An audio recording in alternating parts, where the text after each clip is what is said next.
एक बहुत ही बड़े उद्योगपति का पुत्र कॉलेज की अंतिम परीक्षा की तैयारी में लगा रहता है। तो उसके पिता उसकी परीक्षा के विषय में पूछते हैं। तो वो जवाब में कहता है कि हो सकता है कॉलेज में अव्वल आऊँ। अगर मैं अव्वल आया तो आप मुझे वो महंगी वाली कार ला कर दोगे जो मुझे बहुत पसंद है। तो पिता खुश होकर कहते हैं, क्यों नहीं, अवश्य ला दूंगा। ये तो उनके लिए आसान था। उनके पास पैसों की कमी न थी। जब पुत्र ने सुना तो वो दोगुने उत्साह से पढ़ाई में लग गया।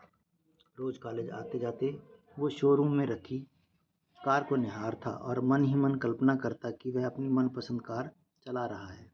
दिन बीतते गए और परीक्षा खत्म हुई। परिणाम आया, वो कॉलेज में अव्वल आया। उसने कॉलेज से ही पिता को फ़ोन लगाकर बताया कि उसका इनाम कार तैयार रखें, मैं घर आ रहा हूँ। घर आते आते वो ख्यालों में गाड़ी को घर के आंगन में खड़ा देख रहा था। जैसे ही घर पहुँचा तो वहाँ कोई कार नहीं दिखी। वो बुझे मन से पिता के कमरे में दाखिल हुआ। उसे देखते ही पिता ने गले से लगाकर बधाई दी और उसके हाथ में कागज़ में लिपटी एक वस्तु थमाई और कहा, लो, यह तुम्हारा गिफ्ट। पुत्र ने बहुत ही अनमने दिल से गिफ्ट हाथ में लिया और अपने कमरे में चला गया। मन ही मन पिता को कोसते हुए उसने कागज़ खोलकर देखा तो उसमें सोने के कवर में रामायण दिखी। ये देखकर अपने पिता पर बहुत ही गुस्सा आया, लेकिन उसने अपने गुस्से को संयमित कर एक चिट्ठी अपने पिता के नाम लिखी कि पिताजी, आपने मेरी कार गिफ्ट न देकर ये रामायण दी। शायद इसके पीछे आपका कोई अच्छा राज छिपा होगा, लेकिन यह घर छोड़कर जा रहा हूँ और तब तक वापस नहीं आऊँगा जब तक मैं बहुत पैसा ना कमा लूँ। और चिट्ठी रामायण के साथ पिता के कमरे में रखकर घर छोड़कर चला गया। पुत्र होशियार था, होनहार था, जल्दी ही बहुत धनवान बन गया, शादी की और शान से अपना जीवन जीने लगा। कभी कभी उसने अपने पिता की याद आती तो उसकी चाहत में पिता से गिफ्ट न पाने की खींच हावी हो जाती। वो सोचता, माँ के जाने के बाद मेरे सिवा उनका कौन था। इतना पैसा रहने के बाद भी मेरी छोटी सी इच्छा भी पूरी नहीं की। यह सोचकर वो पिता से मिलने से कतराता था। एक दिन उसे अपने पिता की बहुत याद आने लगी।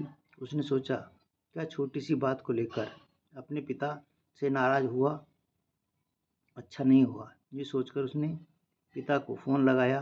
बहुत दिनों बाद पिता से बात कर रहा हूँ, ये सोचकर धड़कते दिल से रिसीवर थामे खड़ा रहा।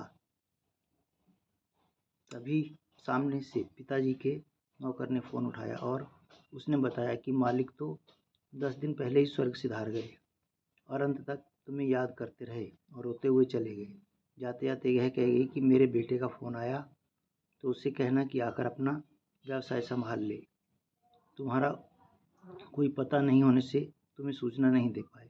ये जानकर पुत्र को गहरा दुख हुआ और दुखी मन से अपने पिता के घर रवाना हुआ।